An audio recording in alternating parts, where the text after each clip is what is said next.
নমস্কার প্রিয় শ্রোতা বন্ধুরা, রাধা কৃষ্ণের চ্যানেলে আপনাদের সবাইকে জানাচ্ছি অনেক অনেক স্বাগতম এবং অনেক অনেক ভালোবাসা।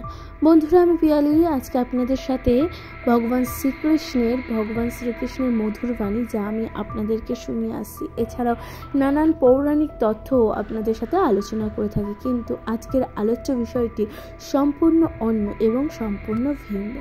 প্রিয় শ্রোতা বন্ধুরা, আজকে আলোচ্য বিষয়টি আপনারা অতি অবশ্যই কিন্তু বুঝতে পেরে গেছেন। আজকে যে বিষয়টি সম্বন্ধে আপনাদের সাথে আলোচনা করতে চলেছি তা অত্যন্ত জঘন্য এবং ঘৃণ্যতম একটি অপরাধ।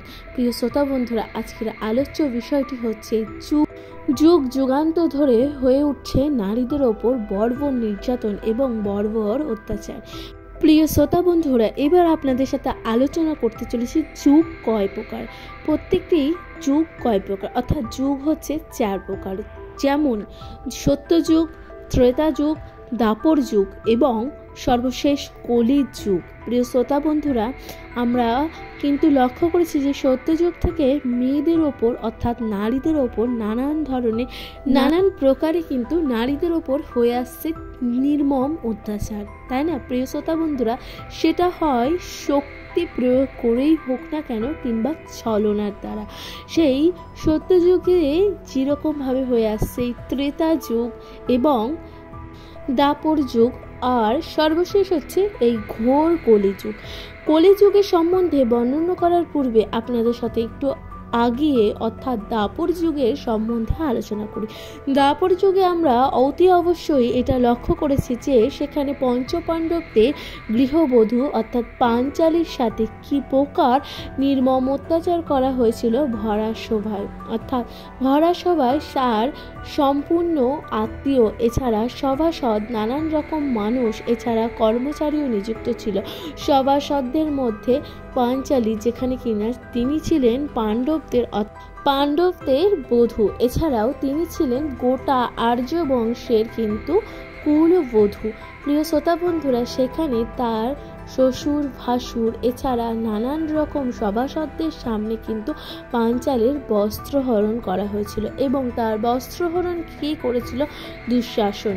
প্রিয় শ্রোতা বন্ধুরা, সম্পর্কে দুঃশাসন ছিল তার দেওয়ার। এবার দুঃশাসন, দুর্যোধন, এছাড়া তাদের 100 ভাই কিন্তু সেই পাণ্ডবদের কুলবধূ অর্থাৎ পাঞ্চালীর ওপর কিন্তু নির্মম অত্যাচার চালায়। তাকে টানতে অর্থাৎ তার কেশ টানতে কিন্তু তাকে ভরা রাজসভায় নিয়ে আসা হয়েছিল এবং সেই সময় নানান রকম গুণী মানুষদের সামনে কিন্তু তার বস্ত্রহরণ করা হয়েছিল। প্রিয় শ্রোতা বন্ধুরা, সেই সময় কিন্তু নারীদের ওপর হয়েছিল নির্মম এবং চরমতম বর্বর অত্যাচার। প্রিয় শ্রোতা বন্ধুরা, যুগে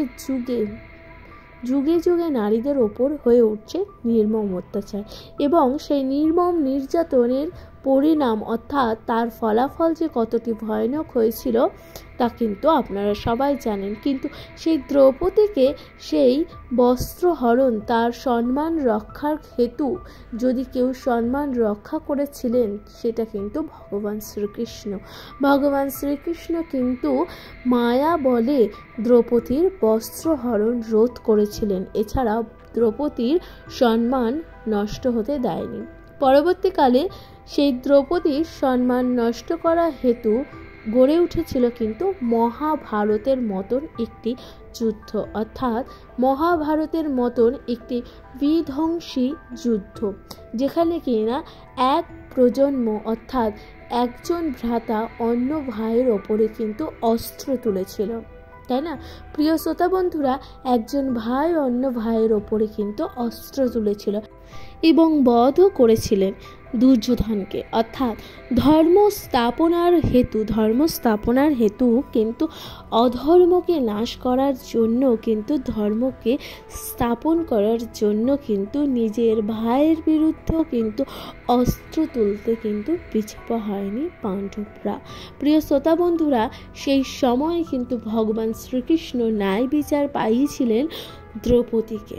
অর্থাৎ দ্রৌপদীর সেই সভার ওপর উপস্থিত সকল রকম লাঞ্ছনা এবং গঞ্জনার কিন্তু ভগবান শ্রীকৃষ্ণ কিন্তু তার প্রতিশোধ নিয়েছিলেন এবং যুদ্ধের শেষে অর্থাৎ দুর্যোধনকে কিন্তু হত্যা করেছিলেন ভিকোদর ভীম। অর্থাৎ একটু এগিয়ে আপনাদের সাথে আলোচনা করি, যেখানে যুদ্ধ চলাকালীন অর্থাৎ যুদ্ধের আগে যখন পাশা খেলা হয়েছিল কুরু বংশ এবং পাণ্ডবদের সাথে, তখন কিন্তু ছলনার দ্বারা কৌরবরা অর্থাৎ দুর্যোধন কিন্তু ছলনার দ্বারা জয়লাভ করে এবং তখন শর্তে কিন্তু পাণ্ডবরা সমস্ত কিছু হেরে গেছিল এবং তারা কিন্তু সর্বশেষ তাদের কুলবধূ অর্থাৎ পাঞ্চালীকেও কিন্তু শর্তে বাজি হিসাবে রেখেছিল পাণ্ডবরা। এবং সেই শর্তে যখন পাণ্ডবরা সমস্ত কিছু হেরে গেছিল তখন কিন্তু এবং সেই সময় কিন্তু পাঞ্চালীর ওপরও অধিকারও হারিয়ে ফেলেছিল পাণ্ডবরা। এবং তার পরিণাম যে কতটা ভয়ানক তা কিন্তু আপনারা পূর্বেই জানতে পেরেছেন এবং হয়েছিল পাঞ্চালীর ওপর নির্মম নির্যাতন। প্রিয় শ্রোতা বন্ধুরা, সেই নির্যাতনের কারণ অর্থাৎ সেই নির্যাতনের ফল কিন্তু মহাভারতের মতন যুদ্ধ। এবং সে সময় দুর্যোধন যে কিনা তার সম্পর্কে দেওর ছিল, সে কিন্তু তাকে পাঞ্চালীকে কিন্তু নানা রকমের কটু কথা এছাড়াও নানান রকমের অসৎ অঙ্গভঙ্গ কিন্তু করেছিল, যার ফলস্বরূপ হয়েছিল মহাভারতের মতন যুদ্ধ, যেখানে দুর্যোধনকে হত্যা করেছিল ভীম এবং পাঞ্চালীর সম্মান রক্ষা করা হেতু। অর্থাৎ যুগে যুগে কিন্তু মেয়েদের ওপর হয়ে উঠেছে অত্যাচার, বর্বর নির্যাতন, যেখানে কিনা কুলবধূ অর্থাৎ কুললক্ষ্মীকেও কিন্তু ছাড়া হয়নি, সেখানে তারকেও কিন্তু পাশা খেলায় বাজি হিসাবে ধরা হয়েছিল এবং তার সম্মান নষ্ট করারও কিন্তু নানা প্রকার প্রয়াস করা হয়েছিল, কিন্তু তার সম্মান ভগবান শ্রীকৃষ্ণ কিন্তু তা রক্ষা করেছিল এবং ধর্ম স্থাপনার জন্য কিন্তু অধর্মের বিনাশও কিন্তু ভগবান শ্রীকৃষ্ণ করেছিলেন।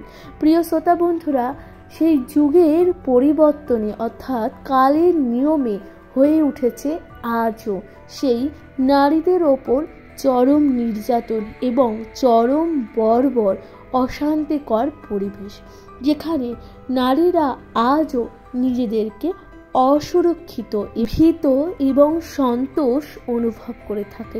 এবার নারীরা আজও যেখানে বিজ্ঞান এত উন্নত, সমাজ এত উন্নত এবং মানুষ যেখানে এতটাই উন্নত হয়ে গেছে, সেখানে নারীরা আজ কিসের এত কুণ্ঠা? কেনই বা তারা আজও ভীত? কেনই বা তারা আজও তাদের ওপরে হয়ে উঠছে চরম নির্যাতন এবং চরম বর্বরতা? তার উত্তর কে বা কারা দেবে? কি কারণে তারা আজও লাঞ্ছিত বঞ্চিত হচ্ছে? প্রতিটি ঘরে ঘরে কিন্তু নারীদের ওপর নানান রকমের কিন্তু লাঞ্ছনার শিকার হতে হচ্ছে। প্রত্যেকটি মেয়েকে কিন্তু তার ঘরে কিংবা বাইরে কিংবা তার কর্মস্থানে কিন্তু তাকে হতে হচ্ছে চরম নির্যাতনের শিকার। তার ওপরই হচ্ছে পাশবিক এবং নারকীয় কিছু ঘটনা। প্রিয় শ্রোতা বন্ধুরা, আজও মেয়েদের ওপর হয়ে উঠছে চরম বর্বর নির্যাতন। এর দায় কাদের? এর দায়িত্বই বা কাদের জন্য হচ্ছে আজও মেয়েদের ওপর এই চরম নির্যাতন? কেনই বা হচ্ছে মেয়েদের ওপর এই নিপীড়ন? কেনই বা হচ্ছে মেয়েদের ওপরে শোষণ? যেখানে যুগ এত উন্নত, যেখানে সমাজ এত উন্নত, কিন্তু মেয়েদের ওপরে নির্যাতন এবং চরম অন্যায় হয়ে আসছে কিন্তু আজও। প্রিয় শ্রোতা বন্ধুরা, কেনই বা একটি মেয়েকে মরতে হচ্ছে তার কর্মস্থানে? কেনই বা তার ওপরে হতে হচ্ছে এক পাশবিক নির্মম ঘটনা? কেন মেয়েদের ওপরে কেনই বা হচ্ছে এত বর্বর অত্যাচার? কেন? এই ঘটনার জবাব কে বা কারা দেবে? কেন আজও সঠিক বিচার কেন মানুষ পাচ্ছে না? কেনই বা একটি মেয়ের ওপরে হওয়া নির্মম নির্যাতনের জন্য আজও সেই মেয়েটিকে দোষারোপ করা হচ্ছে, সেই নির্যাতন করা মানুষগুলোকে দোষারোপ করা হচ্ছে না? কেন? এর উত্তর কারা দেবে? কেন সেই মেয়েটিকে ওপর আঙ্গুল তোলা হচ্ছে? সমাজ এত অগ্রগতির সাথে এগিয়ে যাচ্ছে, কিন্তু যুগে যুগে সেই মেয়েদের ওপর অত্যাচার কেন হচ্ছে? মেয়েদের ওপর কেন এত নির্মম নির্যাতন হচ্ছে? যেখানে আমাদের দেশে অর্থাৎ সারা দেশে যখন নারী শক্তির পুজো করা হচ্ছে, যেখানে মা দুর্গা, যেখানে মা কালী রূপে মাদের আরাধনা করা হচ্ছে, সেখানে মায়ের স্বরূপ অর্থাৎ একটি নারীর ওপরে এই চরম নির্যাতন কেন করা হচ্ছে? সেও তো মা। অর্থাৎ যারা আজ এই চরম নির্যাতন করছে একটি মেয়েকে, তারাও তো কোনো মায়েরই সন্তান। কোনো মায়ের সন্তান হয়ে আজ কেন একটি অন্য মেয়ের ওপর এরকম চরম নির্যাতন করতে তাদের একটু কুণ্ঠাবোধ হচ্ছে না? কেন তারা আজও এই সমাজে জীবিত হয়ে আসছে? মেয়েদের শরীর যা একটি প্রাণের সঞ্চার করতে পারে, যা একটি প্রাণীর জন্ম দিতে পারে, সেই শরীরকে কিছু পাশবিক পশু কিনা ক্ষতবিক্ষত করছে। প্রিয় শ্রোতা বন্ধুরা, আপনাদের কাছে একটি নিবেদন, মেয়েদের ওপর এই হওয়া অত্যাচারের কিন্তু আমাদের প্রতিবাদ করা উচিত।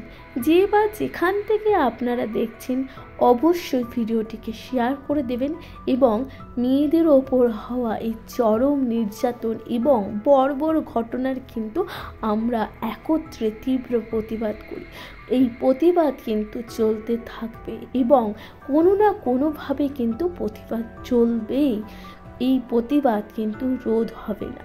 যে বা যারা এই নারী সমাজকে কুলুষিত করছে, তাদের ওপরেও প্রতিবাদ করা উচিত। প্রিয় শ্রোতা বন্ধুরা, নারীদের ওপর হওয়া নানান রকম নির্মম অত্যাচার থেকে কিন্তু আমাদেরকেই রুখে দাঁড়াতে হবে। এই যুগে যুগে মেয়েদের ওপর হওয়া চরম নির্যাতনের জবাব চাই, জবাব দিতে হবে। মানুষ জবাব চায়। প্রিয় শ্রোতা বন্ধুরা, আজকে একটি সম্পূর্ণ অন্য রকমের ভিডিও আপনাদের সাথে আলোচনা করেছি। প্রিয় শ্রোতা বন্ধুরা, আপনারা অতি অবশ্যই কমেন্ট করে জানাবেন যে ভিডিওটি কেমন লেগেছে এবং আপনারা কি বা কারা এর বিচার চান, জবাব চান, এটাও কিন্তু আপনারা কমেন্টে জানাবেন। সর্বশেষ আজকে আপনাদের সাথে একটি বিষয়ে আলোচনা করতে চলেছি, সর্বশেষ বক্তব্য যেটা আপনাদের সাথে আলোচনা করতে চলেছি, যে যুগে যুগে হওয়া নারীদের ওপর এই অত্যাচারের কিন্তু বন্ধ হওয়া দরকার। তার একটি দৃষ্টান্তমূলক শাস্তি কিন্তু আমরা দেখতে চাই, জগৎবাসী এবং ভারতবাসী কিন্তু আমরা দেখতে চাই। আপনারা সবাই একমত হলে দয়া করে কমেন্টে লিখতে ভুলবেন না, বিচার চাই। নমস্কার।